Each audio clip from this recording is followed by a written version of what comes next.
وسلم سنت ابیکم ابراہیم۔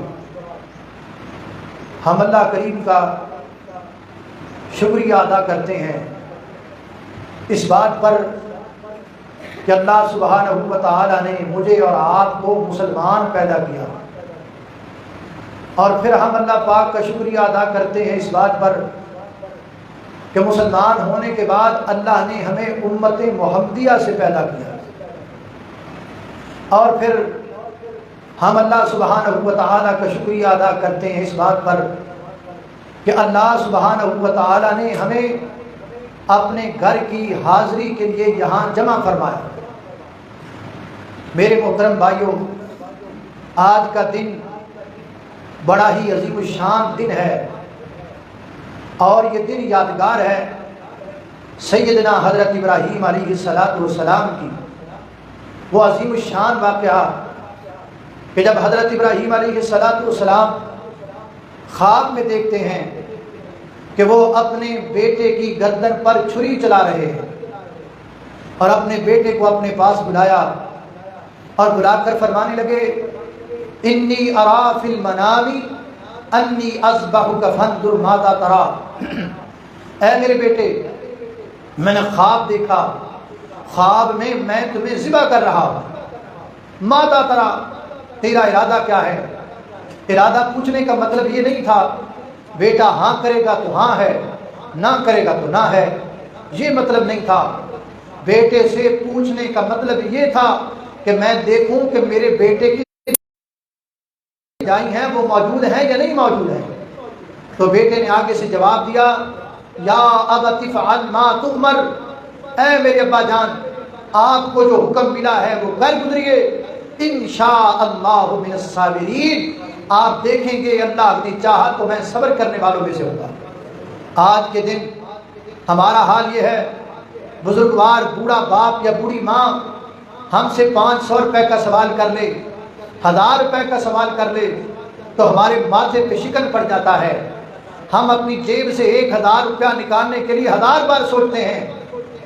کہیں ہم شہر میں رہتے ہوں اور والدین گاؤں میں رہتے ہوں، اور بوڑھا باپ ملنے کے لیے اگر شہر بیٹے کو آ جائے تو بیٹا اپنی بیوی کے ساتھ الگ ہو کے کہتا ہے باپ آیا ہے پیسے مانگنے کے لیے آیا ہوگا، یہ گاؤں سے میرا باپ آیا ہے، میری ماں آئی ہے پیسے کے لیے آئی ہوگی۔ آج کی اولاد سے اگر والدین پیسہ مانگ لیں تو جان نکلتی ہے، لیکن قربان جاؤں اس دور کے باپ نے اپنے بیٹے سے پیسہ نہیں مانگا، جان مانگی ہے، میں تمہیں ذبح کرنا چاہتا ہوں۔ تو سیدنا حضرت اسماعیل علیہ السلام نے کتنی محبت اور پیار کے ساتھ جواب دیا بابا آپ میری گردن پہ چھری چلائیں گے۔ اور حضرت امام ابن کثیر رحمہ اللہ بڑی پیاری بات لکھتے ہیں کہ جب مقام منا پر پہنچے اور ذبح کرنے لگے تو سیدنا حضرت اسماعیل علیہ السلام عرض کرنے لگے بابا مجھے سیدھا مت لٹاؤ، مجھے الٹا لٹاؤ۔ کہا بیٹا وجہ کیا ہے؟ عرض کی بابا آپ مجھے سیدھا لٹائیں گے، میری گردن پہ چھری چلائیں گے، مجھے تکلیف ہوگی، اور تکلیف اور فرط غم میں ہاتھ پاؤں جب ماروں گا تو ایسا نہ ہو میرا کوئی ہاتھ یا پاؤں آپ کو لگ جائے اور میں دنیا سے جاتا جاتا اپنے باپ کا گستاخ نہ ہو جاؤں۔ کتنا ادب تھا بیٹے، یہ ہمیں قربانی سبق دیتی ہے۔ ہم جانوروں کو ذبح تو کریں گے لیکن اپنے باپ کی عزت نہیں کریں گے۔ 4-5 لاکھ کا جو ہے ہم جانور تو ذبح کریں گے، اپنی ماں کی عزت نہیں کریں گے، اپنے باپ کا احترام نہیں کریں گے۔ قربانی ہمیں سبق یہ سکھاتی ہے کہ اپنے ماں باپ کی عزت کرو۔ اللہ ہمیں اپنے ماں باپ کی عزت و قدر کرنے کی توفیق عطا فرمائے۔ میرے محترم بھائیوں، یہ جو جانور اب ہم ذبح کریں گے اللہ کے حکم پر، سیرت ابراہیم پر، سنت ابراہیم پر عمل کرتے ہوئے، اس کے 3 حصے ہیں۔ جو جانور ہم ذبح کریں گے اس کے 3 حصے ہیں۔ کون کون سے؟ پہلا حصہ گوشت، دوسرا حصہ خون، اور تیسرا حصہ تقوی۔ گوشت ہمارے لیے، خون ندی نالوں کے لیے، اور تقوی اللہ کے لیے۔ ہم نے دیکھنا یہ ہے کہ ہم نے اس کو موٹا تازہ تو کیا ہے، ہم نے اس کو خوراکیں تو کھلائی ہیں، ہم نے پورا اہتمام کیا ہے، گوشت لذیذ بنے، سیخ کباب کا انتظام کر دیا گیا ہے، ہم نے باربیکیو کے انتظام تو کر دیے ہیں، ہم نے گھر میں مرچ مسالے کا انتظام تو مکمل کر لیا ہے۔ یہ ہمارے لیے ہے، خون ندیوں میں نالیوں میں بہے گا۔ سوچنا یہ ہے کہ ہم نے اس جانور میں تقوی کتنا رکھا ہے، تقوی ہے یا نہیں ہے؟ تقوی کے بغیر قربانی قبول نہیں۔ اللہ فرماتے ہیں لن ینال اللہ لحومها ولا دماؤها، نہ ہم تک گوشت پہنچتا ہے نہ ہم تک خون پہنچتا ہے۔ ہم تک کیا پہنچتا ہے؟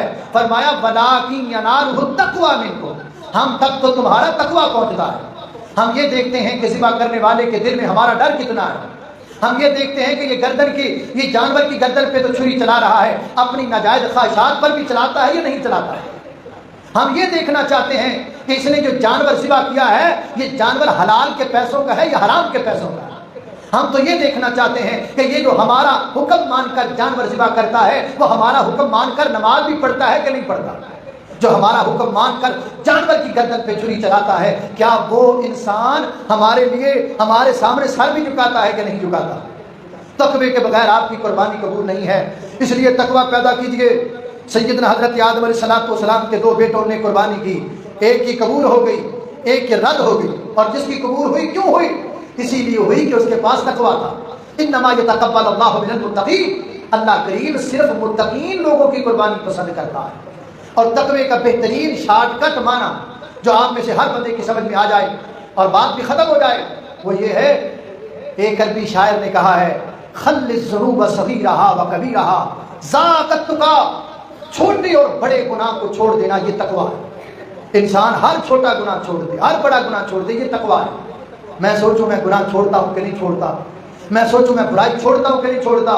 اگر میں گناہ چھوڑتا ہوں اور نیکی کرتا ہوں تو پھر میں متقی ہوں۔ تو پھر آپ کے لیے خوشخبری ہے، آپ کے جانور اللہ کے ہاں قبول ہیں اور ان کے اوپر کے بالوں کے برابر آپ کے لیے نیکیاں ہیں۔ اور اگر آپ گناہ چھوڑے ہی نہیں، برائی کرتے رہیں اور آج کے دن کرتے رہیں، کچھ لوگ ایسے بھی ہیں اللہ انہیں ہدایت دے، وہ آج قربانی کا پاک گوشت کھا کر بعد میں شراب پیں گے۔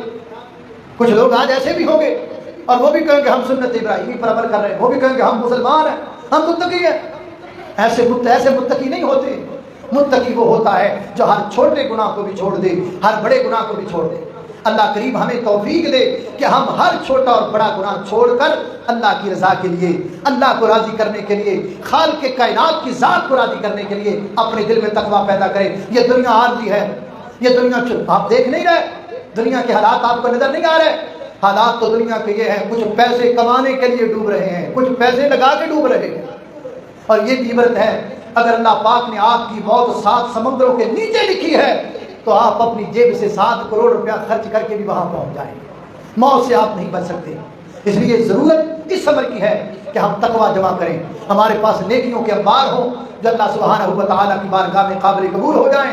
اللہ رب العزت سے دعا ہے اللہ ہمارا یہاں بیٹھنا قبول فرما لے، اللہ ہماری قربانیاں قبول فرما لے، اللہ ہمارے جانوروں کو جو ہم ذبح کر رہے ہیں اس کے رستے پر، اسی کے نام پر، اللہ کے نام پر، کسی غیر اللہ کے نام پر نہیں، صرف اللہ کے نام۔ انی وجہت وجہی للذی فطر السماوات والارض، صرف اللہ رب العزت کے لیے، اللہ رب العزت کی رضا کے لیے، اس کو راضی کرنے کے لیے ذبح کر رہے ہیں۔ اللہ ہماری جانوروں کو، قربانیوں کو اپنی بارگاہ میں شرف قبولیت سے نوازے۔